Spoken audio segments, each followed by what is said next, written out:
Hello, I'm Dr. Chris Rogers, founder of San Diego Orthobiologics Medical Group. And today we're going to talk about some of the treatment options that we offer for our patients who have joint pain or spine pain. So let's talk about platelet-rich plasma therapy, which is the most common orthobiologic therapy used today for the non-surgical treatment of orthopedic conditions. But first, let me introduce our practice, San Diego Orthobiologics. Our clinic is in Carlsbad, California, and it's easily accessible from the freeway, and we are really proud of this facility that we built about 7 years ago. It's extremely comfortable, and our team is very well trained to handle your questions and help you through the treatment process. We have comfortable examination rooms where your physician can talk with you about your concerns, complete a physical examination, perform imaging studies such as ultrasound, so that we can form a complete and accurate diagnosis of your problem, and then we'll discuss the pros and cons of all your different treatment options. We perform many of our treatments in this procedure room, where we have image guidance. On the left you see diagnostic ultrasound, which is useful for evaluating tendons and joints and ligaments, and on the right you see a digital x-ray camera fluoroscopy unit that we use for evaluating the spine.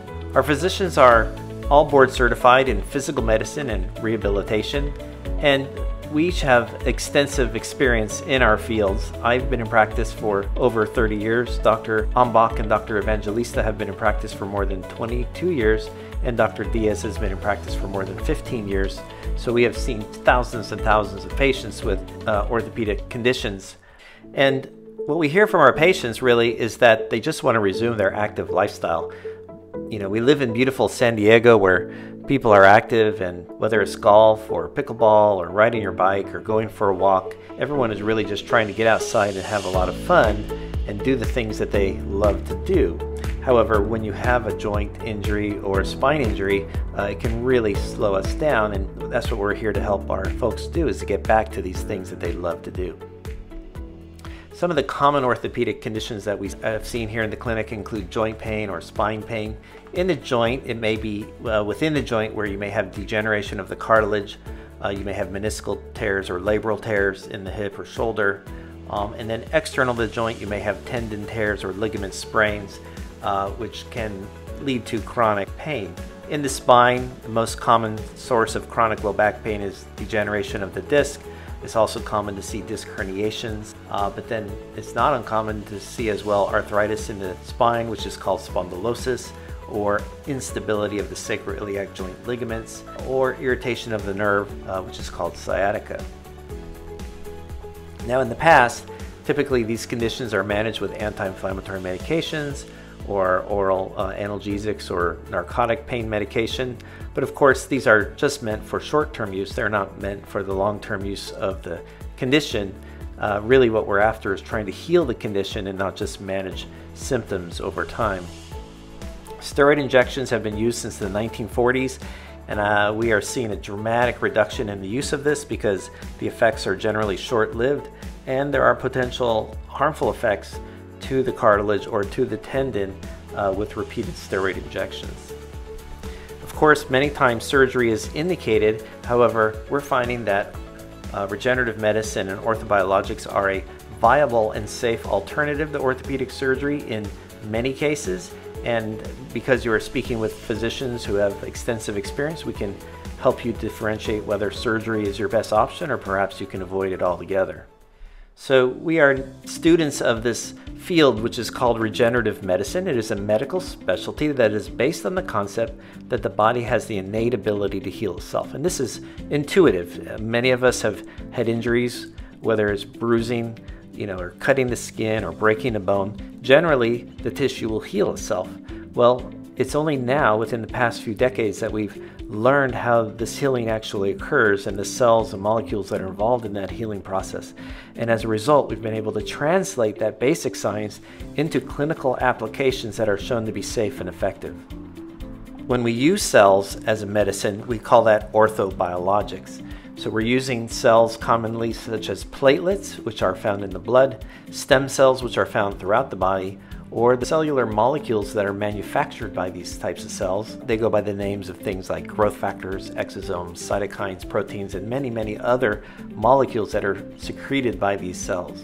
Now, I got into this field in 2008 when my friend Dave Phillips, who is a Golf Magazine ranked PGA instructor, one of the tops in the world, developed pain in his elbow. And he told me, I have tennis elbow and I need PRP. And I said, do golfers really get tennis elbow?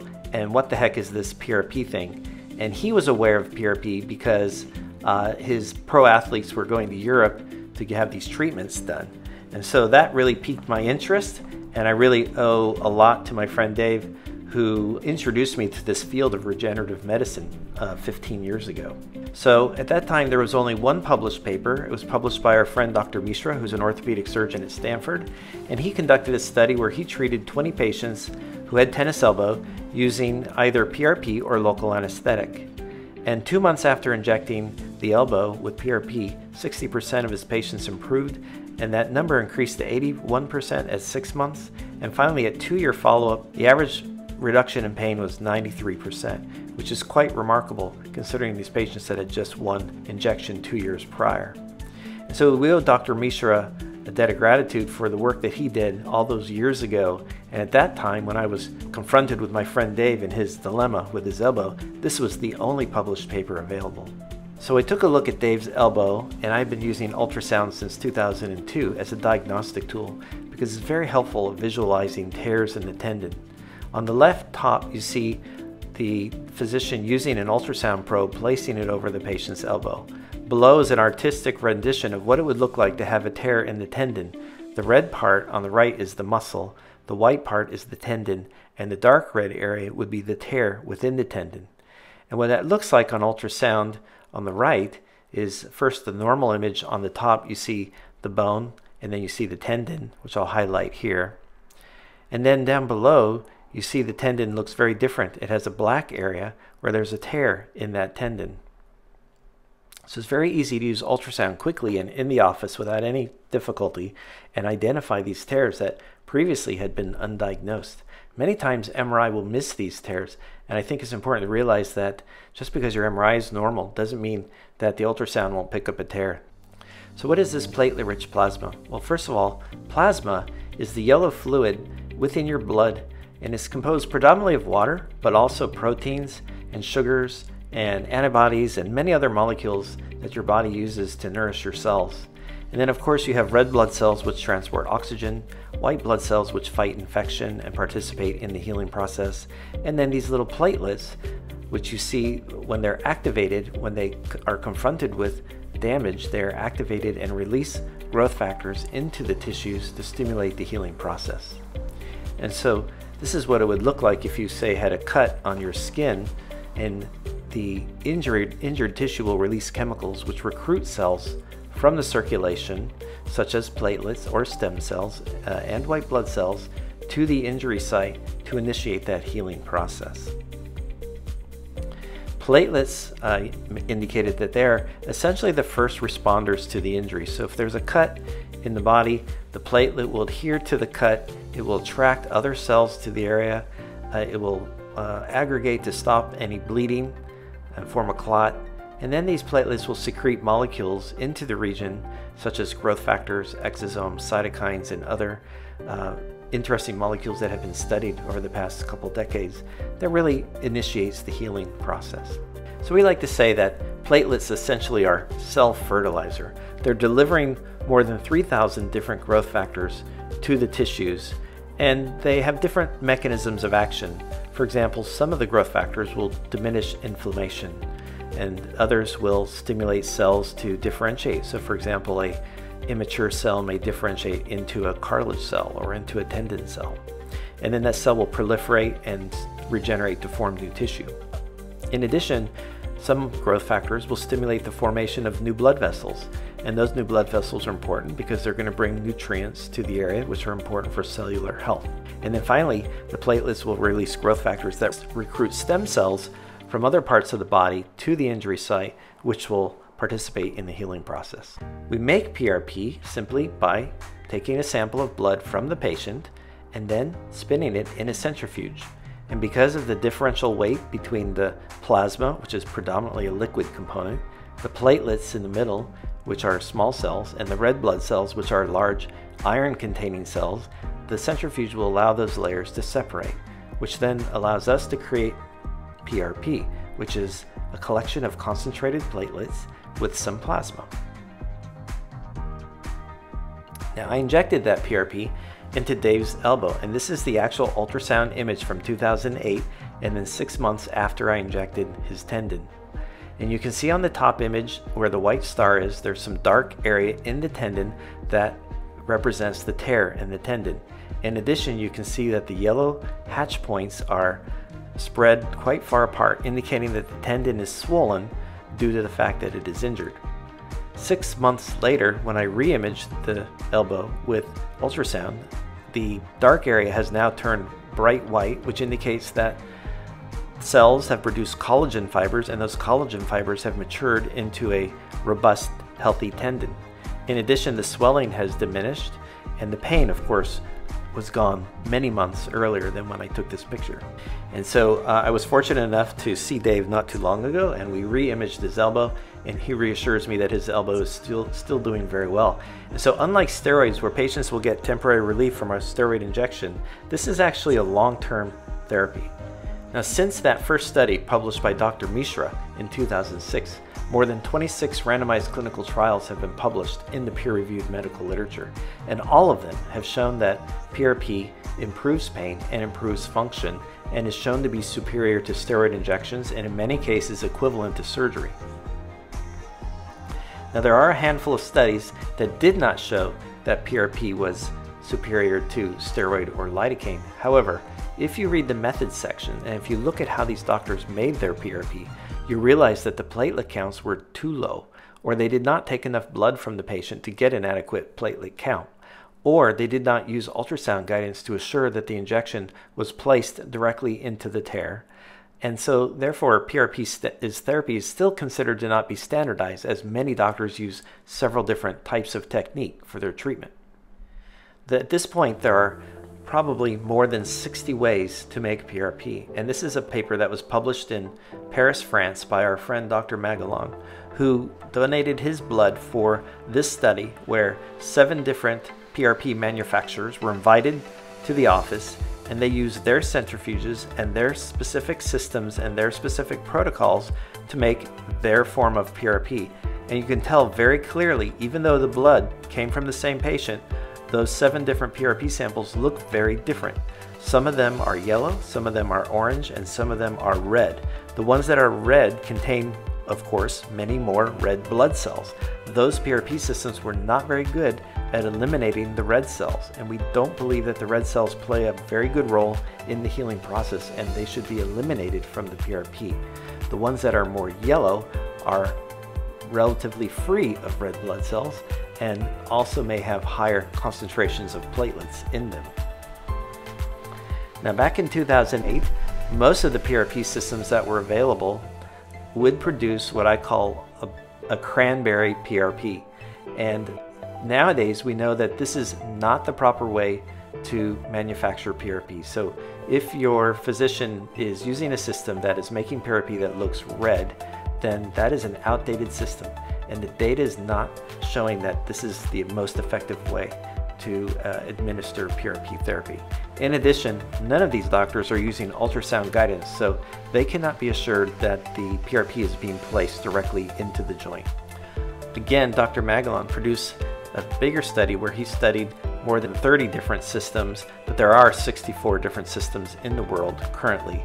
And you can see the platelet count, which is measured in billions of platelets, total dose, varies widely from one system to another. In some cases, those 2 on the left, they haven't achieved the level of 1.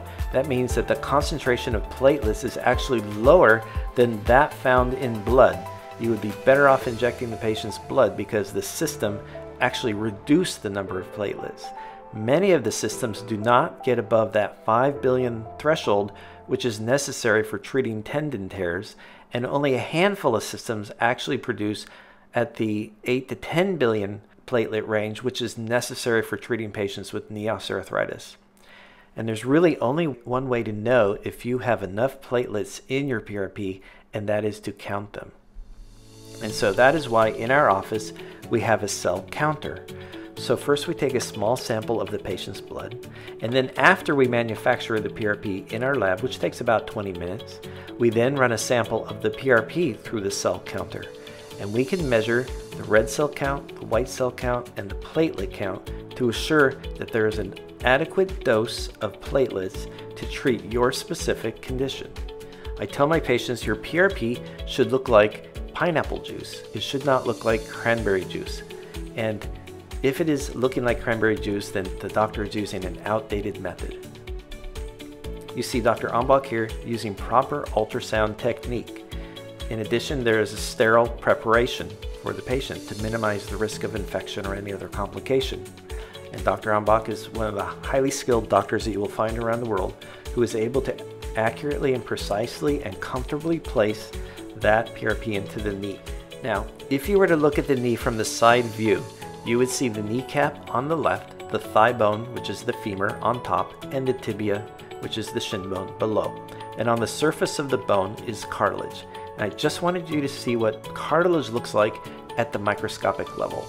You see the cartilage has some thickness to it, and there aren't a lot of cells in it. You see those little dark dots. Those are the cells that form the cartilage. They are called chondrocytes. And they are sitting on top of the surface of the bone. So there's this intimate relationship between the cartilage and the bone, which maintains the health of the cartilage.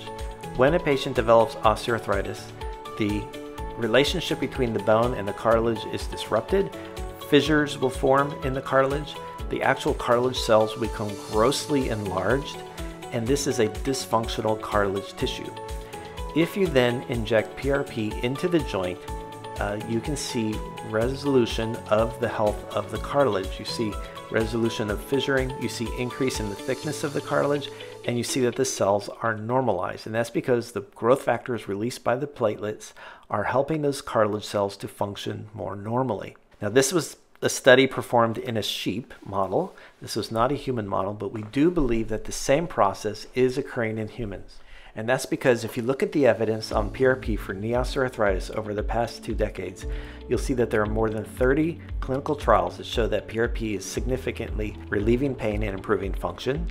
It is superior to steroid injections. It is superior to hyaluronic acid gel injections, meaning that more patients respond, the response magnitude is greater, and the duration of the benefit is greater. For example, steroids, maybe you get 3 months. Hyaluronic acid, maybe you get 6 months. With PRP, we get about 18 months on average.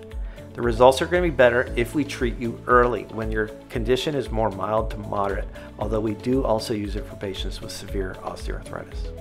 Now, this is a lot of data. If you want to take some time, we have organized the current scientific literature and explained it in layman's terms in this document. So if you just want to hold your phone up to the camera, up to the video here, you can scan that QR code and that will take you to the link. And if you just give us your name and your email address, then we will send you a copy of this PDF file, which I think is about 20 pages and has a lot of scientific references that I think you'll find interesting. Now, in addition to published scientific evidence, which is very important, randomized clinical trials are very important to do, we also believe that it's very important to collect real-world data. And what that means is if you come in and get treated in our office, we are going to enroll you in our registry. And that data is confidential and it's only used by the doctors in this clinic, but it allows us to track how patients are doing. As a result, we've been able to gain some really interesting insights. I actually formed this company with 2 other doctors about 4 years ago, and we've created software that allows doctors to track their patient outcomes as well. Currently, we have more than 140 institutions using our software, and they've tracked over 14,000 patients at this point in time. We track many different aspects of regenerative medicine, not just PRP, and this allows us to compare different treatments to see what might be the best option for you. This is just an example of some of the reports that are coming out, very preliminary, but you can see here we're looking at approximately 248 patients who had tendinosis or tendon degeneration in their elbow. And you can see that their pain scores have diminished over the course of 2 years. That would be the purple line on the right. Interestingly, Some patients in the registry underwent a surgical procedure, perhaps a debridement of the tendon, and you can see that their reduction in pain is very similar to those patients that did not undergo surgery. So we're believing that PRP is a very good alternative to surgery in the case of tennis elbow. For arthritis, we're seeing also subsequent improvement. In this case, we have selected 771 patients in the registry who reported their outcomes over 2 years. We're looking at patients with knee osteoarthritis, and they underwent a single PRP injection. We're not looking at patients who received multiple treatments or any other treatments for this analysis. And again, you can see that on the right, the numeric pain rating, the black line, is decreasing over time. And I think it's important to note that healing takes place slowly. It's not quick, but it does last for long periods of time, in this case out to 2 years. And then at 1 year and 2 year follow-up, we ask patients if you're satisfied with your treatment, and as you can see, we have a very high satisfaction rating. If you would like to learn more about our data registry and how we obtain real-world data and the insights that we're gaining, I think it'd be helpful to scan that QR code and you'll get a link to the website. Okay, now I'd like to show you how the PRP treatment actually looks when you come to our office.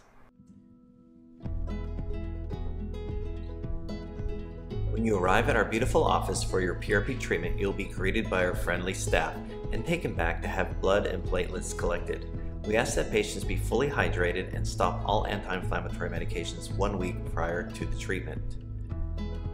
Next, a skilled phlebotomist will collect approximately 4 tablespoons of blood, which allows us to collect 8 to 10 billion platelets necessary for a successful treatment. Baseline levels of platelets in your blood will be counted so we can further customize the PRP product. The technician will then take your blood and centrifuge it, which separates the red blood cells from the platelets and the plasma.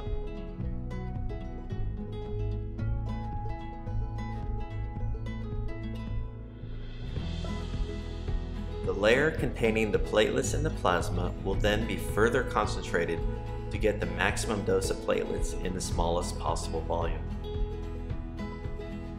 And the final product should look like this, clear yellow. We will measure the amount of platelets in the final product to assure we have an adequate dose to get a successful treatment. Next, your physician will perform an ultrasound exam of the injured area so that we can identify all areas requiring treatment. The area will be cleansed and numbed for your comfort. Using ultrasound guidance assures that the procedure is safe and comfortable. Next, the platelet-rich plasma is injected into the injured area to stimulate the healing process. The medical assistant will instruct you on proper care following the treatment to maximize the benefit of the treatment. And data will be collected so that we can help patients in the future understand how well these therapies are working. And that's basically it. So I hope you found this information to be helpful. If you would like to schedule a consultation with one of our doctors, please give us a call today. Thank you.